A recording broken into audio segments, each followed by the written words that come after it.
Well, hello, Aquarius. So I just got a notification that I've been sitting here. Someone was watching the live and I didn't click live. Welcome to Mercury retrograde, February 17th, 2020. I'm Karma. Welcome to Karma on Deck.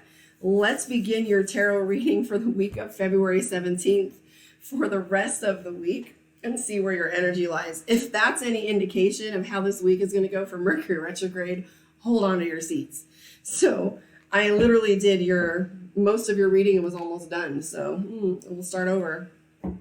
Anyway, I had some distractions during that one, so it's just fine and we get to start over. So welcome, Aquarius, to Karma on Deck. Let us begin. All right, Aquarius. So Mercury retrograde in full effect. We're out of the shadow period. Usually I don't feel Mercury retrograde all that much. I'll sometimes pick up on it right before it goes into gear and then during Mercury retrograde, it's all gravy. All right, here we go. Page of Coins, the Magician, Six of Coins, the Sun card, and the Five of Coins. So to me, it looks like you've got some money issues on your mind. I'm seeing both the Page of Coins and the Five of Coins. Page of Coins references you starting to map your money and put your money where your mouth is, so to speak, and make good on your commitments. I do see the Magician card, which tells me that you are playing with being on stage. You're having to take front and center in a lot of situations this upcoming week, especially when it's in regards to your money. I see you making some, like Six of Coins is money decisions. I see some celebration coming up for you.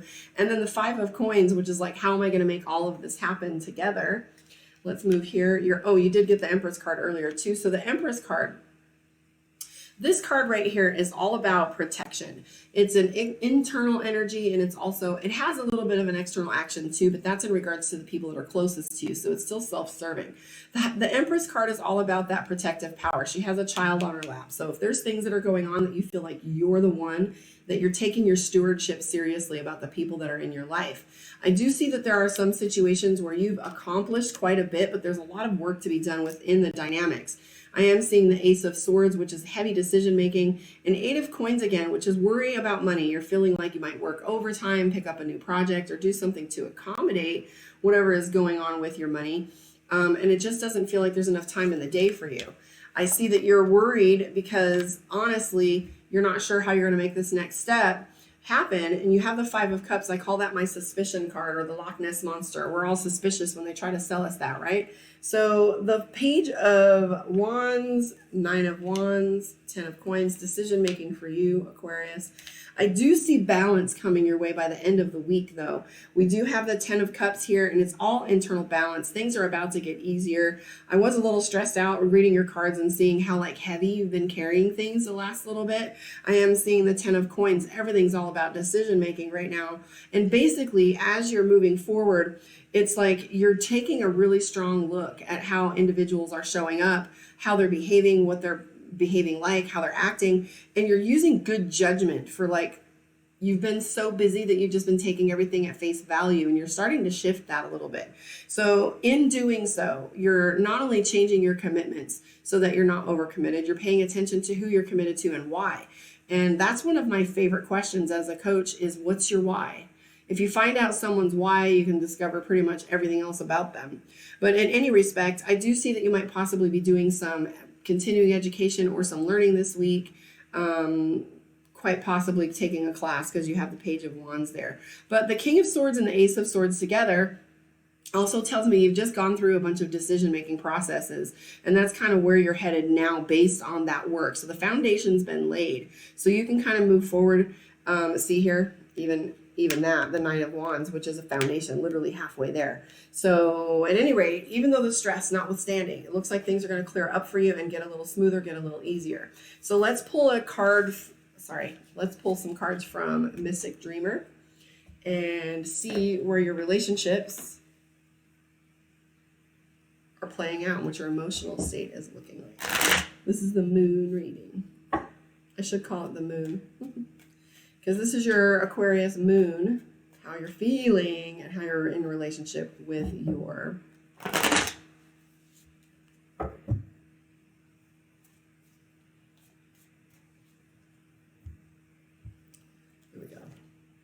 So the Star card, starting to feel like things are coming into alignment. Six of Wands, Eight of Cups. There's a lot of Eight of Cups energy going on for you throughout, because I just did this reading for you before. A lot of the similar cards are showing up. But right now, you're definitely playing with burden. And what I mean by that is 10 of Wands references carrying something that is too much for you.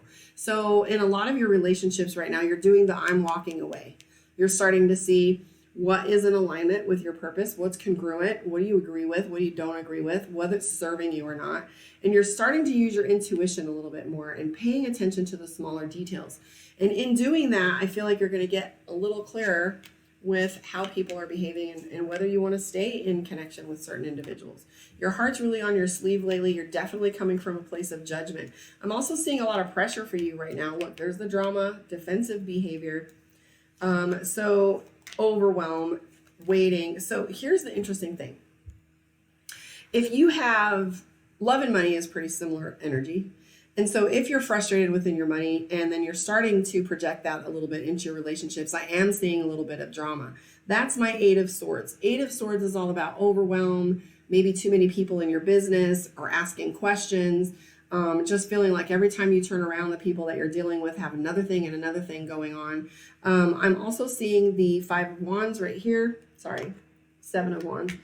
Five of Wands is fighting, but so Seven of Wands is all about feeling defensive. So if you've got your weapons out, nobody's really going to approach you. And if they do, they're going to wonder what's wrong. And then when they ask you what's wrong, you get mad, like, what's your problem? So watch out for that vicious cycle. As we were looking prior to in the other deck, we were looking at the cards that were saying, you know, projection is perception, or perception is projection. I always say it backward. You know, how you're portraying your emotions might be showing up around you. But I do, again, see things getting easier for you with the Six of Swords. And trust your intuition right now. That's going to be huge in this upcoming week. I don't know if you have... So you have the Justice card going on, which tells me that you're putting everything on the line right now. You're putting not only your money, but your relationships, and you're really expecting good behavior out of everyone. And there's nothing wrong with that. You're just too overwhelmed to deal with anybody's bullshit right now. And it's perfectly okay to say no.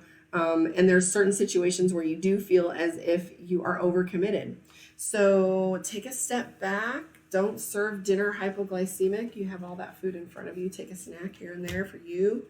Let's pull a card from Divination of the Ancients and see what's up for Aquarius. And see how this plays out. I want to pull that one, but no, that's the last one I pulled. Bam, feathers. We might pull that one too, just because it called to me. All right, feathers. When you ask for guidance, Spirit responds without fail. The universe has been sending you messages in reply to your questions, but you've blocked your ability to notice them. And sometimes we do that through too much social media, staying disconnected, escapism, too much television, alcohol, could be any of those things. So where are you giving yourself time that you can hear these messages? Because they're obviously there. So you may have been hoping for guidance for so long that you're focused on the asking rather than the receiving of a reply. So you're focused on prayer but not listening to the answer. So ask yourself this: are you really wanting an answer? And sometimes, what's true is we don't want an answer. Sometimes we just I want a solution, but we don't want to really look for solutions.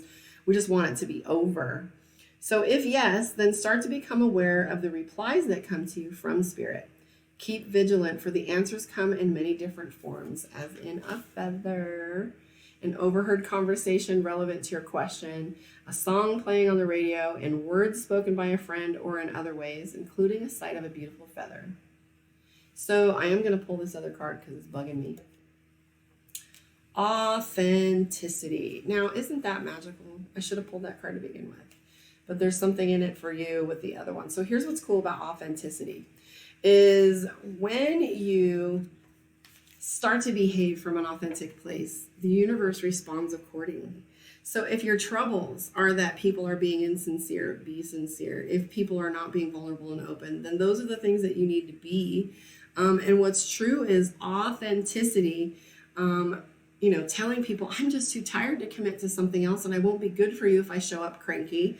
Or, my kids are sick and I'm overtired and, I really am going to need the rest or I need to be with my family, instead of committing to something else that really doesn't serve you, your family, or others. Because when you go resistant, your resistance shows up in your behavior, and it's ultimately not something that produces joy. So let's look and see what authenticity handwriting has to say.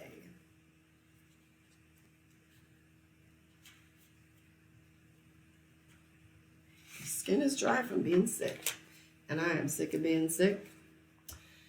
It's time to reveal the real you. You may know yourself, but do you let anyone else know the true you?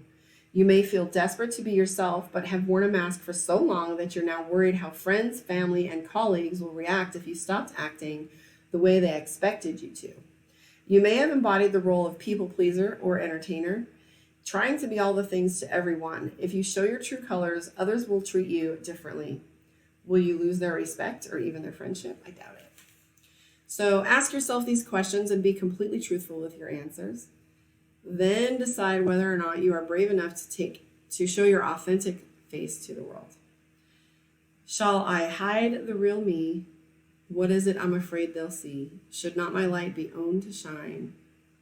Respect and love I own, 'tis mine.